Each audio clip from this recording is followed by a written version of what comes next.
Hello বন্ধুরা, আজকে আমি West Bengal state council of technical এডুকেশনের মার্চ 2023-এর এন্ড সেমিস্টার এক্সামের যে বাকি কোশ্চেন রয়ে গেছিল সেই বাকি 13টা কোশ্চেনের সলিউশন নিয়ে এসেছি। প্রত্যেকটা এমসিকিউর সলিউশন তার সাথে সাথে এক্সপ্লেনেশনও থাকবে। তাহলে চলুন আর সময় না নষ্ট করে শুরু করা যাক। তো আজকের প্রথম প্রশ্ন, pitch of lead screw of a metric lathe is option A 4 mm, option B 6 mm, option C 8 mm আর option D 10 mm। তো এর যে কারেক্ট অ্যান্সার হবে তা হবে 4 mm এবং 6 mm। এখানে আমি একটি মেট্রিক স্ক্রু থ্রেডের যে লিড স্ক্রু সেই লিড স্ক্রুর ভ্যালুগুলো নিয়ে এসেছি। তো দেখুন, এই যে লিড স্ক্রুর যে ভ্যালু, পিচের যে ভ্যালু তা 6 mm ও আছে, 4 mm ও আছে, তাই কারেক্ট অ্যান্সার হবে 4 mm and 6 mm। পরের প্রশ্ন, the size of lathe is specified by option A length between the center, option B swing diameter over bed, option C swing diameter over carriage and option D all of this। অর্থাৎ একটা লেদের সাইজকে specify করতে গেলে আমার কি কি data বা কি কি ক্যারেক্টারিস্টিক জানা দরকার। তো কোনো লেদকে স্পেসিফাই করতে গেলে আমার লেন্থ বিটুইন সেন্টারও জানা দরকার, অর্থাৎ লেন্থ বিটুইন সেন্টার মানে লাইভ সেন্টার এবং ডেড সেন্টারের মধ্যে ডিস্টেন্স কত সেটাও জানা দরকার, সুইং ডায়ামিটার ওভার বেড কত সেটাও জানা দরকার, সুইং ডায়ামিটার ওভার ক্যারেজের ভ্যালু কত সেটাও জানা দরকার। অর্থাৎ কারেক্ট অ্যান্সার হবে অল অফ দিস। পরের প্রশ্ন, to perform facing operation in a lathe, which type of feed has to be given on cutting tool।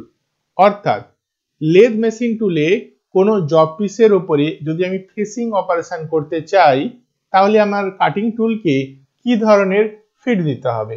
আমরা জানি যে কাটিং টুলে 3 ধরনের ফিড দেওয়া যায়, লঙ্গিচুডিনাল ফিড, ক্রস ফিড এবং ইনক্লাইন ফিড। এর কারেক্ট অ্যান্সার হবে ক্রস ফিড।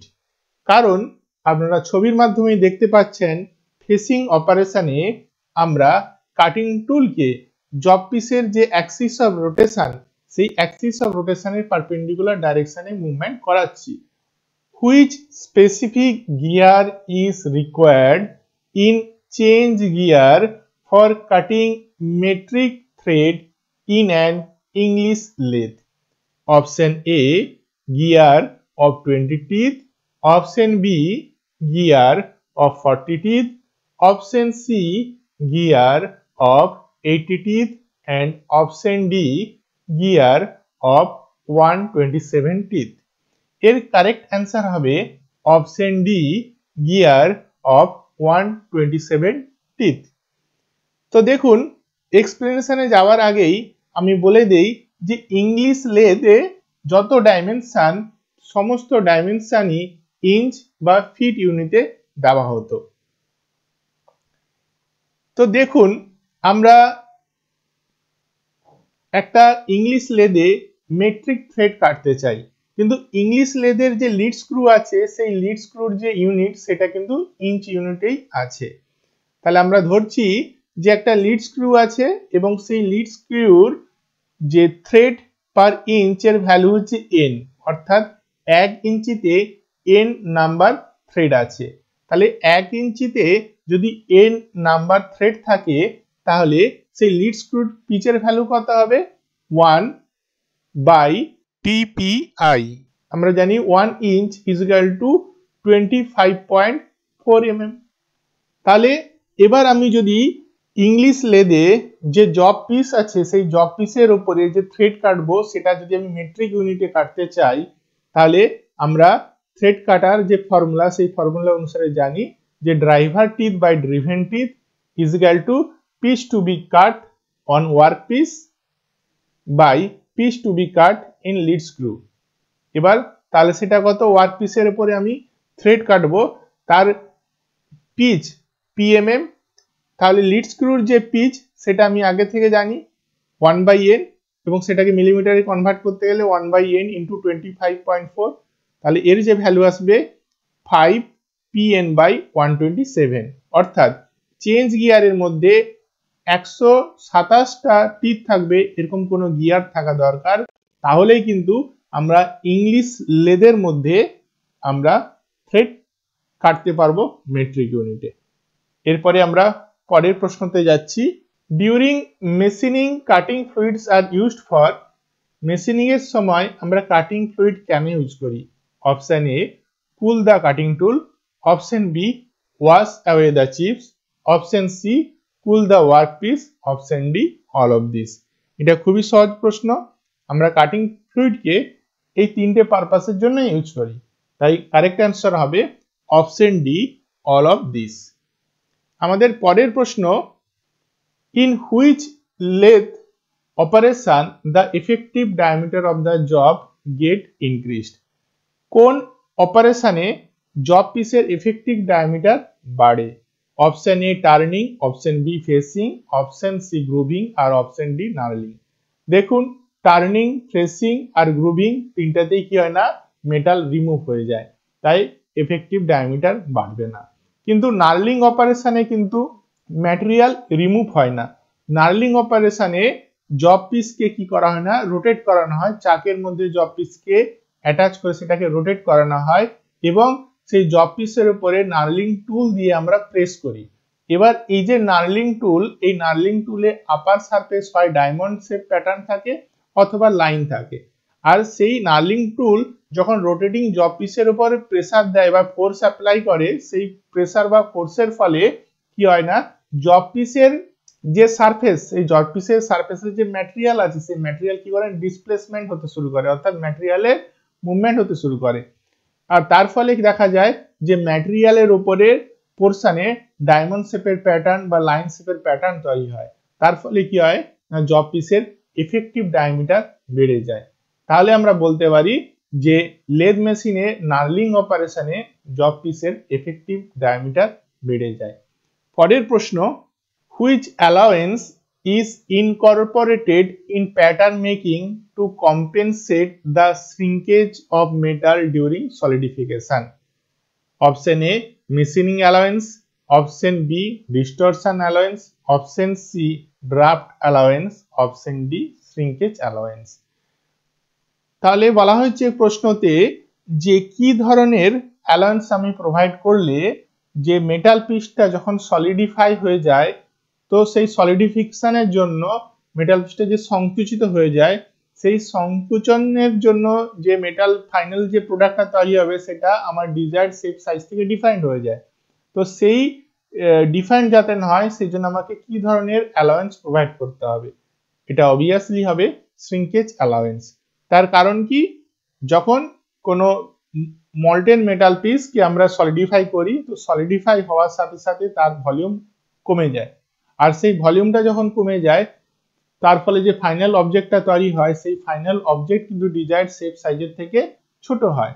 তো যাতে ডিজায়ার্ড শেপ সাইজের থেকে ছোট না হয় সেই জন্য আমার যে প্যাটার্নটার মধ্যেই অ্যাডিশনাল ডাইমেনশন প্রোভাইড করতে হবে, যেটাকে আমরা বলি শ্রিঙ্কেজ অ্যালাউন্স। চলুন এর পরের প্রশ্ন দেখি। ইন অর্ডার টু প্রডিউস হলো interior of the casting dash are used. বলা হয়েছে যে কাস্টিং এর মধ্যে হলো ইন্টেরিয়র দেওয়ার জন্য আমাকে কি ইউজ করতে হবে? Option A riser pins, option B cores, option C vent tubes, option D none of this. Correct answer option B cores. আমরা কোর প্রোভাইড করি কাস্টিং প্রোডাক্টের মধ্যে, আমরা কি করি না হলো সেকশন বা হলো ইন্টেরিয়র তৈরি করতে পারি। পরের প্রশ্ন, master pattern and lost pattern are used in dash casting process. Option A continuous, option B centrifugal casting, option C investment casting and option D none of this. দেখুন এর কারেক্ট অ্যান্সার হবে investment casting. তার কারণ কি, ফার্স্টে আমাদের জানতে হবে যে মাস্টার প্যাটার্ন কি। মাস্টার প্যাটার্ন হচ্ছে ইনিশিয়াল হাইলি অ্যাকুরেট প্যাটার্ন, যেই প্যাটার্ন থেকে আমরা আরো অনেক প্যাটার্ন তৈরি করতে পারি, অর্থাৎ যাকে আমরা বলতে পারি ব্লুপ্রিন্ট। তাহলে এখানে দেখুন, এই দেখুন এটা হচ্ছে মাস্টার প্যাটার্ন। এই মাস্টার প্যাটার্ন থেকে আমরা এরকম ওয়াক্সের অনেক ছোট ছোট প্যাটার্ন তৈরি করে প্যাটার্ন ট্রি তৈরি করছি। এবং এই স্টেপে যখন আমরা এর মধ্যে মল্টেন মেটাল দিচ্ছি, এই মল্টেন মেটালটা, এই যে দেখুন মল্টেন মেটাল ঢাললাম, মল্টেন মেটালের হাই টেম্পারেচারের কারণে এই যে সেরামিক্সের ভেতরে যে ওয়্যাক্স আছে সেই ওয়্যাক্সটা কি হচ্ছে, মেল্ট হয়ে যাচ্ছে এবং এভাপোরেট হয়ে যাচ্ছে। অর্থাৎ এই যে ওয়্যাক্সের যে প্যাটার্ন ছিল, এই যে প্যাটার্নটির মধ্যে যে ওয়্যাক্সের যে প্যাটার্ন ছিল সেই প্যাটার্নটা মেল্ট হয়ে গিয়ে এভাপোরেট হয়ে যাচ্ছে। সেই জন্য আমরা বলতে পারি যে মাস্টার প্যাটার্ন তার সাথে সাথে লস্ট প্যাটার্ন দুটোই আমরা পেতে পারি ইনভেস্টমেন্ট কাস্টিং এর মাধ্যমে। আমরা এবার পরের প্রশ্ন দেখছি। In gas welding, how many types of flames are used for welding? Gas welding এ আমরা তিন ধরনের ফ্লেম ইউজ করি। একটা হচ্ছে অক্সিডাইজিং ফ্লেম, রিডিউসিং ফ্লেম আর নিউট্রাল ফ্লেম। পরের প্রশ্ন, in which gas welding flame 3 distinct cones are obtained? কোন গ্যাস ওয়েল্ডিং ফ্লেমে তিনটে জোন আমরা পেতে পারি বা তিনটে ডিস্টিংক্ট কোন পেতে পারি?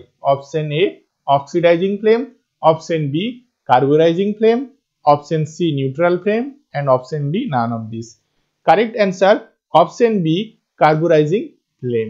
তার কারণ কি, কার্বোরাইজিং ফ্লেমের ভেতরে অক্সিজেনের তুলনায় অ্যাসিটিলিন গ্যাসের পরিমাণ বেশি থাকে, তার ফলে অ্যাসিটিলিন গ্যাসের ইনকমপ্লিট কম্বাকশন হয়। আর অ্যাসিটিলিন গ্যাসের যে ইনকমপ্লিট কম্বাকশন হচ্ছে, সেই ইনকমপ্লিট কম্বাকশনের সময় যে ফ্লেম তৈরি হয় সেই ফ্লেমের ভিন্ন ভিন্ন এরিয়াতে অক্সিজেনের পরিমাণ ভিন্ন ভিন্ন হয়। আর সেই অক্সিজেনের পরিমাণ ভিন্ন ভিন্ন হওয়ার ফলে সেই ফ্লেমের মধ্যে তিনটে ডিস্টিংক্ট কোন বা তিনটে ডিস্টিংক্ট জোন আমরা দেখতে পাই। চলুন পরের প্রশ্ন দেখি। In TIG welding, tungsten acts as dash electrode, consumable electrode, option B non-consumable electrode, option C filler, option D none of this. Correct answer option B non-consumable electrode. আমরা জানি টাংস্টেন ইনার্ট গ্যাস ওয়েল্ডিং এর ক্ষেত্রে tungsten নন consumable electrode হিসাবে use করা হয়, কারণ টাংস্টেনের melting point temperature খুবই high থাকে, তাই টাংস্টেন মেল্ট হয় না। এর পরিবর্তে আমাদের আলাদাভাবে ফিলার রড ইউজ করতে হয় যাতে করে আমরা ওয়েল্ড পুল তৈরি করতে পারি। এবার আমরা পরের প্রশ্ন দেখছি। Which welding process requires filler material? Option A metal arc welding, option B MIG welding, option C TIG welding আর অপশন ডি রেজিস্ট্যান্স ওয়েল্ডিং। অর্থাৎ কোন ওয়েল্ডিং প্রসেসে ফিলার ম্যাটেরিয়াল দরকার? দেখুন correct answer option C TIG welding. কারণ দেখুন metal arc welding এর ক্ষেত্রে আমাদের যে ইলেকট্রোড হয় সেই ইলেকট্রোডটাই কি হবে, মেল্ট হবে এবং মেল্ট হয়ে গিয়ে কি করবে, ওয়েল্ড পুল তৈরি করবে। তাই আলাদাভাবে আমার না ফিলার ম্যাটেরিয়াল ইউজ করলেও চলবে। এবার মিগ ওয়েল্ডিং এ আমরা বলি মেটাল ইনার্ট গ্যাস ওয়েল্ডিং। এই মিগ ওয়েল্ডিং এ এই যে মেটাল, সেই যে মেটালটা ইলেকট্রোড হিসেবে কাজ করছে সেটাই কি হয় না, ফিউজ হয়। আর রেজিস্ট্যান্স বা স্পট ওয়েল্ডিং এর ক্ষেত্রে কোনো আলাদাভাবে কোনো ফিলার ম্যাটেরিয়াল তো দরকারই নেই। তাহলে টিগ ওয়েল্ডিং এর ক্ষেত্রে আমাদের আলাদাভাবে ফিলার ম্যাটেরিয়াল দরকার, কারণ টাংস্টেনের মেল্টিং পয়েন্ট টেম্পারেচার খুব হাই হওয়ার জন্য টাংস্টেন ইজিলি মেল্ট হবে না। তাই ওয়েল্ড পুল তৈরি করার জন্য আমাদের আলাদাভাবে একটা ফিলার রড প্রোভাইড করতে হবে। আমি আশা করি আপনারা আমাদের এই যে এমসিকিউ সেশন, এই এমসিকিউ সেশনের দ্বারা উপকৃত হয়েছেন এবং আপনারা যদি চান আমি আপনাদের জন্য আরো অন্যান্য প্রিভিয়াস ইয়ার্সের সলিউশন পেপার নিয়ে আসি, তাহলে অবশ্যই আমার চ্যানেলকে লাইক করুন, শেয়ার করুন আর সাবস্ক্রাইব করুন এবং কমেন্ট সেকশনে আপনারা কোন বছরের কোন সাবজেক্টের এমসিকিউ সলিউশন দেখতে চান তা অবশ্যই কমেন্ট করুন। ভালো থাকুন, সুস্থ থাকুন এবং মন দিয়ে পড়াশোনা করুন। ধন্যবাদ।